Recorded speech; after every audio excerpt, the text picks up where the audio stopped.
Hello everyone. हम बात करने जा रहे हैं प्रिंसिपल ऑफ प्लानिंग के बारे में। वैसे तो बिल्डिंग प्लानिंग के जो प्रिंसिपल हैं वो रिजिड नहीं है, फिक्स नहीं है, चेंज होते रहते हैं due to the location and condition. तो ये प्रिंसिपल जो है वो एकदम रिजिड तो नहीं है, बट प्रिंसिपल को फॉलो करने से हम जो एक वेलनेस को अचीव करना चाहते हैं वो हमें फुलफिल रिक्वायरमेंट हो पाती है, हमें मिल पाती है। तो प्रिंसिपल ऑफ प्लानिंग की अगर हम डेफिनेशन समझें कि क्या मीनिंग है, सिद्धांत क्या है या क्या इसका कॉन्सेप्ट है, तो the concept of positioning all the element and units of building in symmetric and particle manner to have the maximum best utilization of available space, area and facility to treated as termed as principle of building planning। तो जो हमारी building planning का principal है वो हमें क्या बता रहा है, एक तो सिस्टमेटिक पार्शियल मैनर में आपको किसी चीज को मैक्सिमम यूटिलाइजेशन को करवा रहा है। जो आपका अवेलेबल स्पेस है, एरिया है, उसमें आप कोई भी चीज को वेल मेंटेन फॉर्म में कर पा रहे हैं, सिस्टमेटिक वे में आप उसको गिवन कर पा रहे हैं। अब क्या बिल्डिंग प्रिंसिपल्स हैं या प्रिंसिपल ऑफ बिल्डिंग प्लानिंग क्या क्या है, डिजाइनिंग के क्या प्रिंसिपल्स हैं, तो देखें तो ये 12 प्रिंसिपल हैं। Aspect, prospect, grouping, roominess, circulation, flexibility, privacy, furniture requirement, sanitation, economy, elegance and practical consideration. तो ये जो 12 हमारे बिल्डिंग प्लानिंग के प्रिंसिपल हैं या डिजाइनिंग के जो प्रिंसिपल हैं, इन्हें माइंड में रखते हुए हमें क्या करना होगा, काम करना होगा। इन्हें हम दिमाग में अपने पास रखेंगे, इसके हिसाब से हम काम करेंगे। तो हम जो एरिया का बेस्ट यूटिलाइजेशन करना चाहते हैं, मैक्सिमम स्पेस को हम पर्टिकुलर वेल मेंटेन करके यूज करना चाहते हैं, वो हमें अचीव हो पाएगा। जैसा कि मैंने शुरुआत में ही आप लोगों से कहा कि ये बिल्कुल रिजिड नहीं है, फ्लेक्सिबल है, आप इनमें कुछ चेंजेस कर सकते हैं। लेकिन सबसे पहले आपको केप्ट इन माइंड ये रखना होगा कि इन प्रिंसिपल को हम क्यों अडॉप्ट कर रहे हैं, क्यों ले रहे हैं। तो चलिए इनके बारे में हम डिटेल में जान लेते हैं कि what is aspect, prospect, furniture. तो इन सारी चीजों को अब हम डिटेल में समझते हैं। तो सबसे पहले है aspect. Why is an aspect in building planning, क्यों ये एस्पेक्ट क्या है और क्यों है ये बिल्डिंग प्लानिंग के अंदर। तो अब building is complete continuous of different room blocks, and it all the rooms are located according to the standard use component consideration of the proper access, natural resources, sunlight, wind। तो कहने का मतलब ये है कि जितना भी हमारे पास बिल्डिंग में, चाहे वो रूम हो, चाहे हमने कोई यूनिट बना रखी हो, चाहे वो कोई ब्लॉक हो, वो सारा का सारा जब हम देख रहे हैं तो उसमें जो नेचुरल रिसोर्सेस हैं, तो ये हमने विंडो के केस में भी देखा था या बिल्डिंग बायलॉस में भी हमने देखा था कि जैसे सनलाइटिंग है या नेचुरल लाइटिंग है, आपका विंड है, ये सारी चीजें, या आपका क्रॉस वेंटिलेशन है, ये सारा कुछ डेवलप होना चाहिए किसी बिल्डिंग के अंदर। तो वही हमारा बिल्डिंग प्रिंसिपल भी कह रहा है कि आपको जो नेचुरल रिसोर्सेस हैं वो आपको मिलते रहने चाहिए। अब ये जो एस्पेक्ट की कंडीशन है ना, ये बहुत हद तक आपकी मैच होगी किससे, ओरिएंटेशन ऑफ प्लानिंग से। भाई ओरिएंटेशन ऑफ प्लानिंग जो आगे हम टॉपिक में देखेंगे, उसमें दरअसल है क्या, उसमें है आपका कि जो डायरेक्शन के हिसाब से, सन की डायरेक्शन के हिसाब से, नॉर्थ साउथ ईस्ट वेस्ट, इस हिसाब से हमें कहाँ लिविंग रूम रखना चाहिए, किचन की क्या पोजीशन आएगी। अब जैसे नॉर्थ ईस्ट के बीच में आपका किचन लोकेट होगा तो ज्यादा बेस्ट है।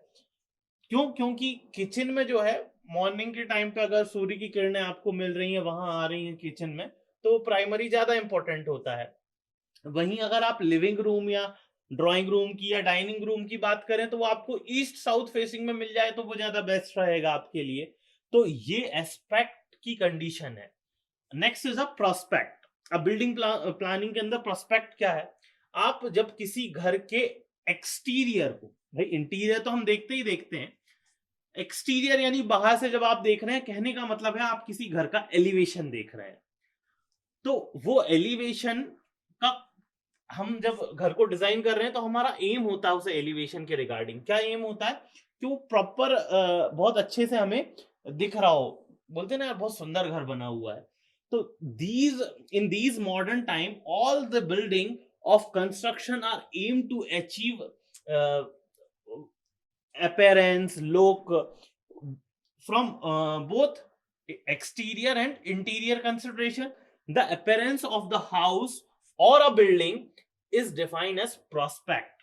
तो अगर जैसे कई बार घर के बाहर देखे होते हैं हमने, वे विंडो लगी हुई होती हैं, तो वो अपीयरेंस को अच्छा दिखा रही होती हैं। बाहर आर्च करके कोई शेप बना दिया जाता है, ग्लास का ज्यादा से ज्यादा ग्लास मटेरियल को यूज में लेते हुए काम करते हैं। तो ये सारा प्रोस्पेक्ट के अंदर आता है, जिससे आपका एक तो एक्सटीरियर का ब्यूटी इंक्रीज होता है, नेचुरल ब्यूटी उसकी आप क्या कर सकते हैं, बढ़ा सकते हैं। तो इस चीज को ध्यान में रख के आपको काम करना है। अगर प्रोस्पेक्ट को एक और डेफिनेशन के टर्म में मैं आपसे कहूं, तो वो होगा the standards are rise to accomplished the buildings pleasant look, locating the door, window as an accurate location to view natural beauty and avoid unwanted aberration from the getting entry or into the house. तो जैसे आपका घर के अंदर की entry है, main gate है, या आपका फ्रंट में जो गेट लगे हुए हैं आगे की तरफ, या विंडो जो है, उनका अपीयरेंस इतना अच्छा होना चाहिए, उनकी ब्यूटी इतनी अच्छी होनी चाहिए कि वो पॉजिटिविटी को गिवन करते हो। तो ये हमारे किस चीज के अंदर आ जाएगा, आपका प्रोस्पेक्ट के अंदर आ जाएगा। Next one is a grouping. अगला है आपका ग्रुपिंग। नाम से ही समझ में आ रहा है कि हम जो है ग्रुप गैदर करेंगे, यहाँ पे फॉर्म करेंगे। जैसे डिफरेंट डिफरेंट रूम्स हैं, लाइक किचन है आपका, डाइनिंग रूम है, बेडरूम है, आपका बरामदा है, हॉल है।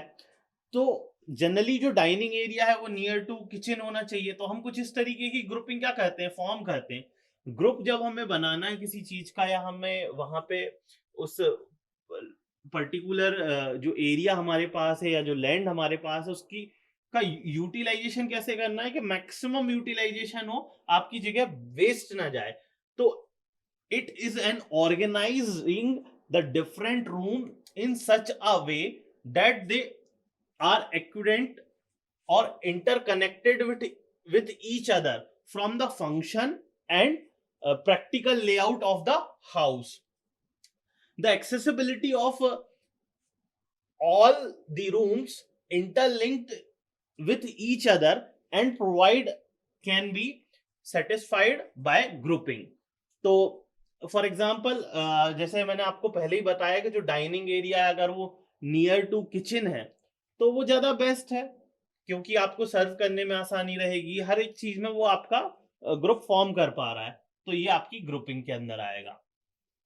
अच्छा, यहाँ पे मैं आपको एक डायग्राम भी शो कर रहा हूँ, इसमें प्रॉपर ग्रुपिंग और इम्प्रॉपर ग्रुपिंग आपको देखने को मिल रही है। किचन है, किचन के बाजू में डाइनिंग एरिया आपको देखने को मिल रहा है, फिर वाटर क्लोसेट है, यहाँ बेडरूम है, दूसरी तरफ आपको पूजा रूम देखने को मिल रहा है, और स्टेयर से या फ्रंट साइड से आपका जो लिविंग रूम है वो आ रहा है। सेम हमने डाइनिंग एरिया को इसमें कॉर्नर में कर दिया जहां बेडरूम से एक्सचेंज कर दिया है। तो क्या हमारा पर्पस फुलफिल हो रहा है ग्रुपिंग का? नहीं हो रहा है। तो ग्रुपिंग, ये जरूरी नहीं है कि डाइनिंग एरिया और किचन का ही कॉन्सेप्ट है, इसमें बहुत सारी चीजें आपकी हो सकती हैं कि आपका जो पूजा रूम है वो एक सेपरेट प्लेस पे आपको मिल जाए, आपके किचन के किचन में का जो डायरेक्शन है वो आपका मैच कर रहा हो। तो जो हमारे सारे प्रिंसिपल आने वाले हैं ना बिल्डिंग प्लानिंग के, वो सब एक दूसरे से कनेक्ट हैं, ऐसा नहीं है कि कोई अलग ही जा रहा है अपने से। Next is a roominess. अब अगर मैं आपको रूमीनेस को एक वर्ड में मैं समझाऊं, तो आप सिर्फ इतनी सी बात समझ लीजिए कि रूम के जो शेप होते हैं, जो डायमेंशन होते हैं, वो अगर जैसे मान लो हमारा बेडरूम है और वो स्क्वायर साइज में है, और वही बेडरूम स्क्वायर साइज में ना हो के आपका कैसे साइज में है, रेक्टेंगुलर साइज में है, मतलब उसका एक डायमेंशन दूसरे डायमेंशन से कंपैरेटिवली ज्यादा है, दोनों डायमेंशन इक्वल नहीं है, लेंथ और विड्थ दोनों इक्वल नहीं है, कोई एक डायमेंशन ज्यादा है, चाहे वो लेंथ का डायमेंशन ज्यादा हो चाहे वो विड्थ का डायमेंशन ज्यादा हो, डेफिनेटली उस रूम में जो यूटिलिटीज है, उस स्पेस का यूटिलाइजेशन है, वो ज्यादा बेटर तरीके से होगा जो रेक्टेंगुलर फॉर्म में बनाया गया है। और जो स्क्वायर फॉर्म में बनाया गया है वो एज सच इतना बेस्ट नहीं निकल के आ पाएगा। तो roominess, the meaning of roominess is to maximum the advantage of the available space, maximum dimension of the room, both the size and shape. The room play a vital role in the providing roominess. कुछ few points हैं जिनकी यहाँ पे बात करी गई है, जैसा कि मैंने आपने को शुरू में ही बोल दिया इस पॉइंट को कवर करते ही, a square room seems small size when compared to the rectangular. तो कोई अगर हम स्क्वायर शेप का रूम क्रिएट करे हैं, बनाए हैं या डिजाइन करे हैं, तो कंपैरेटिवली स्मॉल लगेगा या उसका यूटिलाइजेशन थोड़ा सा कम निकल के आएगा किसके कंपैरिजन में, रेक्टेंगुलर शेप की.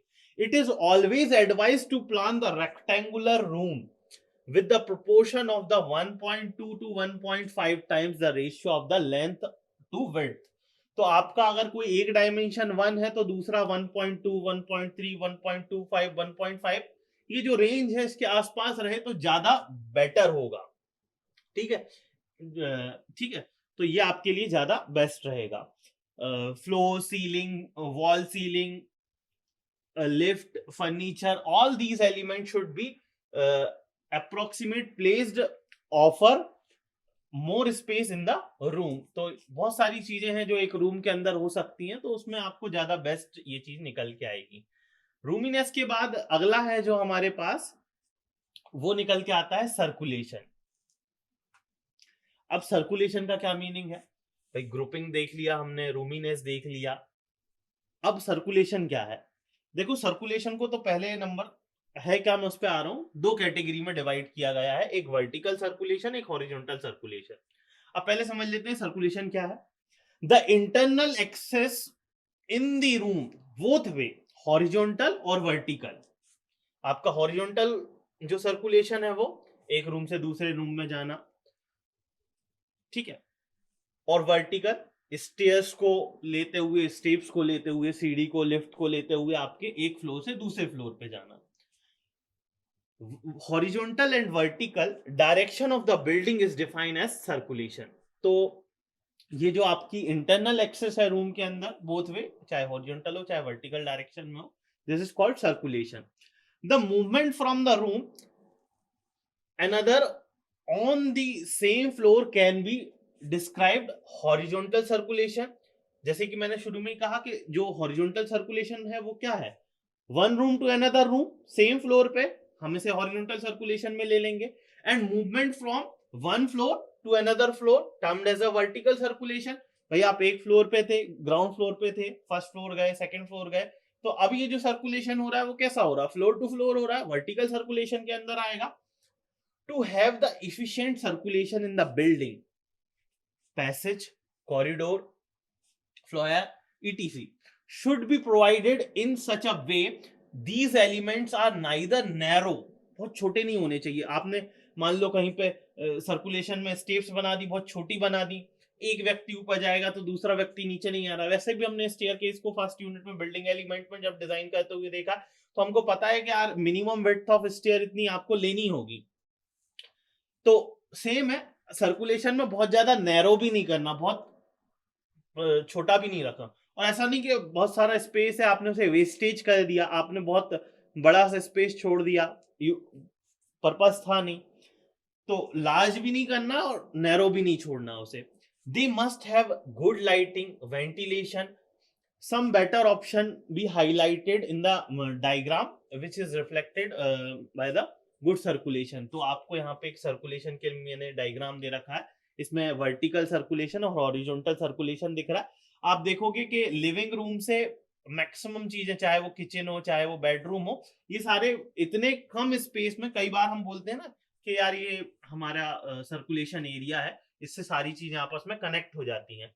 तो ये कुछ उसी तरीके से, जिस तरीके से एक रोड ट्री है जिससे आपके सारे रोड इंटरलिंक हो जाते हैं, तो एक आपने पर्टिकुलर छोटा सा स्पेस दे दिया जिसमें बहुत सच आपकी कोई यूटिलाइज तो नहीं हो रहा है एरिया, लेकिन वो सर्कुलेशन के लिए, जाने आने के लिए, रास्ते के लिए तैयार हो गया, उसने सबको एक दूसरे को कनेक्ट कर दिया.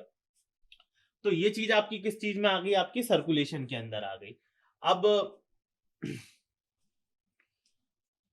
सर्कुलेशन के अंदर एक चीज और देखें तो, जैसे कि आपका वेंटिलेशन की बात करी गई या नेचुरल लाइटिंग की बात करी गई, तो चाहे हम कोई भी पॉइंट कवर कर रहे हो, ये जो बिल्डिंग बायलॉज हैं, नेशनल बिल्डिंग कोड के जो रूल्स हैं, ओरिएंटेशन जो हम डिजाइन कर रहे हैं, या बिल्डिंग प्रिंसिपल की अभी जो हम बात कर रहे हैं, इन सब में ये कॉमन थिंग्स हैं जो बार बार रिपीटेड टाइम आपके पास निकल के आने वाली है। Next is a flexibility.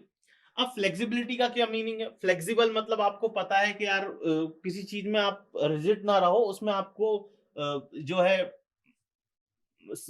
आपको एक तरीके से कहना चाहिए कि फ्लेक्सिबिलिटी मिलती रहे, आपके पास स्पेस होना चाहिए कि आप कुछ चीजें चेंजेस करने चाह रहे हो तो वो हो जाए। Flexibility means to allow the use of the particular element in another way possible to fulfil a specific purpose. मान लीजिए कि किसी ने कहा साहब मेरे को तो जो है घर अपना डिजाइन करवाना है, बट मेरे को पूजा रूम बिल्कुल ही सेपरेट चाहिए, अलग से चाहिए। तो अब हम वो फ्लेक्सिबिलिटी देंगे उसके लिए, उस particular case to case vary कर रहा है, अलग अलग रिक्वायरमेंट्स हमारे पास निकल के आ रही हैं, तो हम उसका पर्पसफुल हो जाए स्पेसिफिकली, उस चीज को ध्यान में रखते हुए हमारे पास बिल्डिंग प्लानिंग के लिए फ्लेक्सिबिलिटी भी है। An element is initially designed for one particular reason, but later some elements are used differently. तो इन चीजों को हमने क्या करा है, जैसे हमने शुरुआत में ही कहा कि ये बिल्डिंग प्रिंसिपल है, ये रिजिड नहीं है, फ्लेक्सिबल है। तो फ्लेक्सिबिलिटी तो उसके अंदर देखने को मिलेगी अगर आपको केस टू केस कोई चीज चेंज करनी है। Next one is a privacy. अब प्राइवेसी बड़ा इंपॉर्टेंट फैक्टर है। चाहे हमने बिल्डिंग एलिमेंट देखे हो तब भी हमने प्राइवेसी की बात करी, डोर के केस में, विंडो के केस में। यहाँ पे भी जब हम बिल्डिंग प्रिंसिपल की बात कर रहे हैं, बिल्डिंग एलिमेंट्स में तो देखा ही देखा, प्रिंसिपल में जब हम बात कर रहे हैं तब भी हम प्राइवेसी की बात कर रहे हैं। Internal privacy as well as external privacy.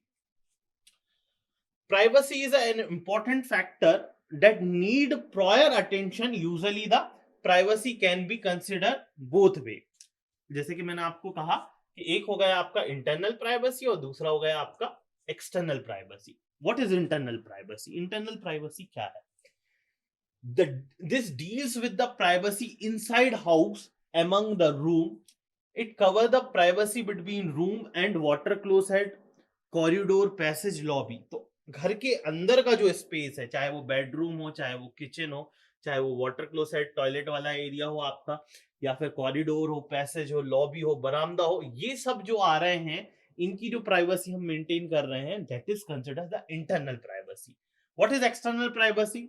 External privacy of the building with respect to the other buildings, such things as outside buildings such as street, road, etc is external privacy। ये सारे के सारे किस चीज के अंदर आ रहे हैं? आपके एक्सटर्नल प्राइवेसी के अंदर आ रहे हैं।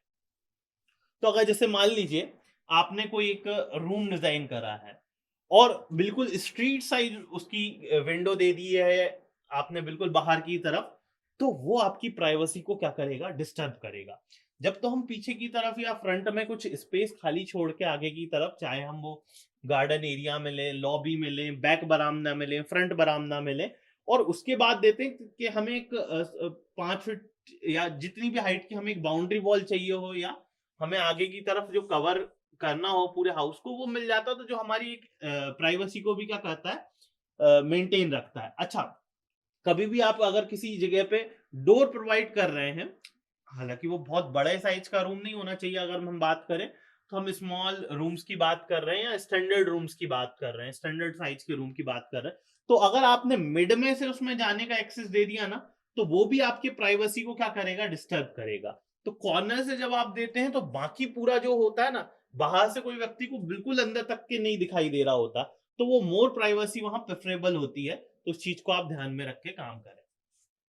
Next is a furniture. Furniture का मीनिंग आप समझ ही रहे हैं कि according to the room furniture, all the types of furniture vary from architecture and planner must be consider furniture relative the position avoid the space, configurated space. और तो जैसे आपको एक बिल्डिंग डिजाइन कर रहे हैं तो उसमें जो फर्नीचर की बेसिक रिक्वायरमेंट है वो फुलफिल होनी चाहिए, वो अपने हिसाब से केस टू केस वेरी भी हो सकती है। Next is the sanitation. Sanitation क्या है?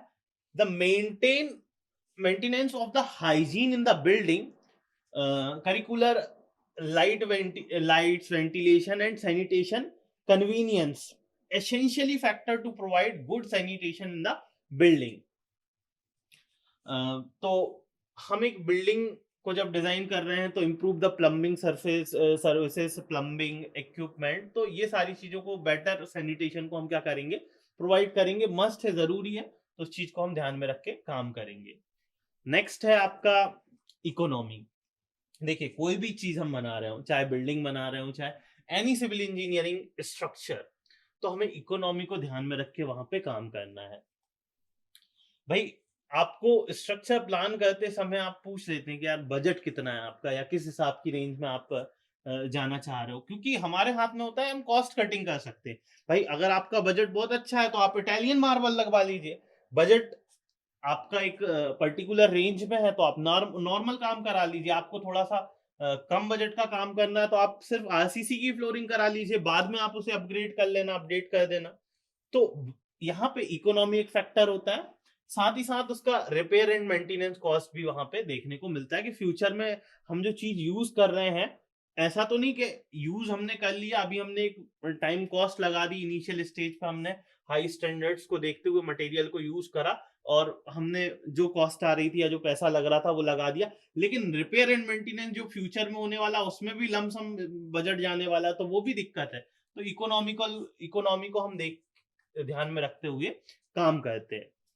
Next is elegance, sorry.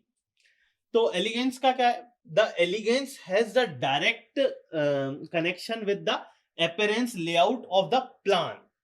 जो हमने एक शुरुआत में अपीयरेंस मतलब एक लेआउट और प्लान डिजाइन करा है, it has become a trend now a days construct attractive elevation. अब भैया जब हमने प्लान को बनाया तो आपको पूरा 3D उसको आप प्लान को बाद में कन्वर्ट करेंगे, क्योंकि आपको एलिवेशन भी चाहिए, वॉक थ्रू भी चाहिए, पिक्टोरियल व्यू भी चाहिए, पर्सपेक्टिव व्यू भी चाहिए। तो आप उसके एलिवेशन को देखना चाहते हैं डिफरेंट डिफरेंट पोजीशन से, डिफरेंट डिफरेंट हाइट से, डिफरेंट डिफरेंट एंगल से, कि वो बाहर से लुक कैसे आ रहा, विजिबल कैसा हो रहा, प्रेजेंट उसकी विजिबिलिटी और सेंस ऑफ विजिबल क्या है, क्या वो देखने में अच्छा लग रहा है या नहीं लग रहा। जो हमने अभी तक जितने बिल्डिंग प्रिंसिपल देखे हैं, चाहे वो आपका प्रोस्पेक्ट के रिलेशन में हो, डोर, विंडो, छज्जा, बालकनी, इनकी बात करी गई हो, ये सारे फैक्टर कहीं उसको हार्म तो नहीं कर रहे, ये सारी चीजें कहीं उसके लुक को डिस्टर्ब तो नहीं कर रही। तो ये सारी चीजें हमें देख के ध्यान में रख के उसको काम करना है। तो practical consideration in the building planning, तो ये जो फॉलो कुछ एक पॉइंट्स हैं वो हम देख लेते हैं। तो सबसे पहले achieve function and purpose of building. हम जो बिल्डिंग को बना रहे हैं वो जरूरी नहीं कि रेसिडेंशियल बिल्डिंग बना रहे हो, हम कोई स्टोरेज बिल्डिंग बना रहे हो, कोल्ड स्टोरेज के लिए बना रहे हो, या फिर हम वेयर हाउस डिजाइन कर रहे हो, या फिर हम कोई टॉल स्ट्रक्चर बना रहे हो, कॉमर्शियल स्पेस, हॉस्पिटल बना रहे हो। तो उस पर्पस, जो बिल्डिंग का पर्पस है उसमें वो फंक्शन अचीव हो पा रहा है या नहीं हो पा रहा, क्योंकि हर जगह जो यूटिलाइजेशन है, यूटिलिटी है, वो बदल जाएगी आपकी। Next is facility for the future expansion. आपने अभी मान लीजिए एक मंजिल इमारत बनाई, फॉर एग्जांपल आपने उसे अभी सिंगलेक्स डिजाइन कर लिया, आपको लगता है कि सर मेरे को बाद में फर्दर इसको जो है वो ड्यूप्लेक्स में कन्वर्ट करना है, तो मुझे स्टेयर जो है बाद में मैं जब इसे एक्सपांशन के लिए जाऊंगा तो ऊपर रेंटल करने वाला हूँ, तो बाहर से स्टेयर चाहिए।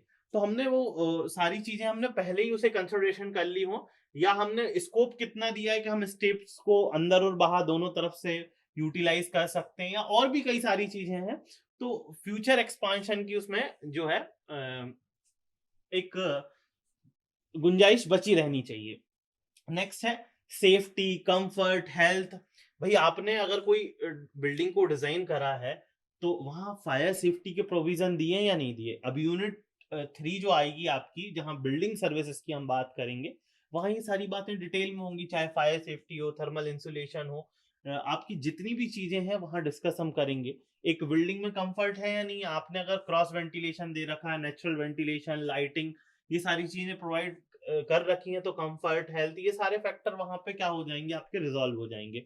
Structural stability as well as strength.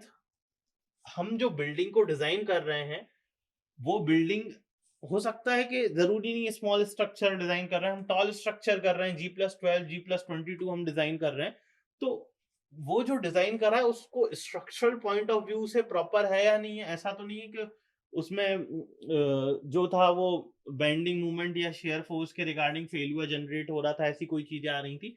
तो वो हमें प्रैक्टिकल कंसिडरेशन के लिए ध्यान में रख के चलना है।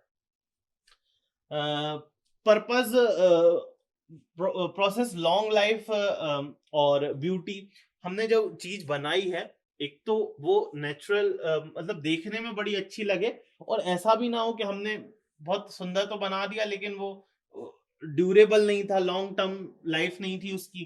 तो ये एक दिक्कत हो सकती है। तो हमें दोनों चीजें, हमने कोई चीज मटेरियल ऐसा यूज कर लिया जो देखने में तो अभी बहुत सुंदर है, ब्यूटी को तो अचीव कर पा रहा है, प्रोस्पेक्ट वाला कंसिडरेशन तो हम ले रहे हैं, बाहर से एक्सटर्नल व्यू आपका एलिवेशन बहुत अच्छा दिख रहा है, लेकिन जो मटेरियल हमने यूज करा वो लॉन्ग लाइफ टाइम नहीं था, उसकी ड्यूरेबिलिटी ज्यादा नहीं थी। तो वो चीज भी हमें कहीं ना कहीं माइंड में ध्यान रखते हुए काम करना है। ठीक है, तो ये आपके सारे के सारे बिल्डिंग प्लानिंग के जो प्रिंसिपल हैं, इन्हें हम ध्यान में रख के किसी बिल्डिंग को डिजाइन करते हैं। मैंने शुरुआत में ही कहा, ये बिल्कुल रिजिड नहीं है, फ्लेक्सिबल है। इनमें अगर आपको कोई चेंजेस लगते हैं या कुछ थोड़ा बहुत आपको चेंज करना होता है तो वो हम कर सकते हैं। So thank you so much.